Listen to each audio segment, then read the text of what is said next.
د مالیې وزارت په تیر یو کال کې 70 میلیارډ افغانۍ ګمرکي او 15 میلیارډ افغانۍ مالیاتي او غیر مالیاتي عواید راټول کړي دي. د وزارت د مسؤلینو په وینا په هیواد کې د اسلامي امارت له واکمنېدو سره سم دغه وزارت ټول سیستمونه فعال، د اداري فساد سره جدي مبارزه پیل او ټول عایداتي سرچینې منسجم شوي دي. پر هیواد د اسلامي امارت د بیا واکمن کېدو وروسته د مالیې وزارت رهبري په لومړنیو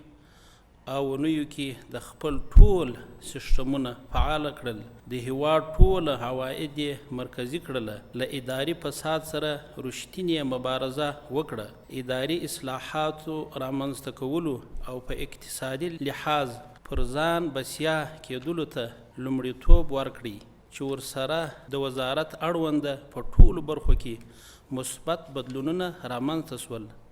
او په ملي کچې ښې لاسته راوړنې خپلې کړې. د وزارت مسؤلین زیاتوي د لومړي ځل لپاره ملي بودیجه له کورنۍ عوایدو ترتیب او هغه پراختیایي او بنسټیزه پروژې چې د خلکو پر اقتصادي او ټولنیز ژوند مستقیم اغیزه لري په ملي بودیجه کې شامل شوي دي. د قوشتېپې کانال پروژه چې د هیواد په کچه یوه له سترو او مهمو زیربنایي پروژو څخه ګڼل کیږي، نو د مالیې وزارت وکولی سول چې نوموړې اقتصادي پروژه د 1401 مالی کال په ملي بودیجه کې شامله کړي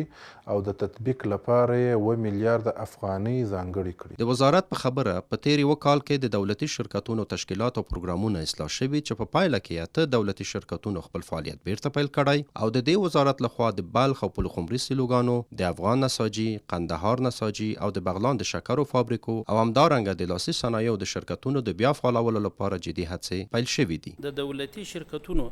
د پانګونې برخه کې فرصتونه، اسانتیاوې او طرحې چمتو کړي دي تر څو پر دولتي شرکتونو باندې د دولت او خصوصي سکتور ګډې پانګونې ته زمینه برابره سي.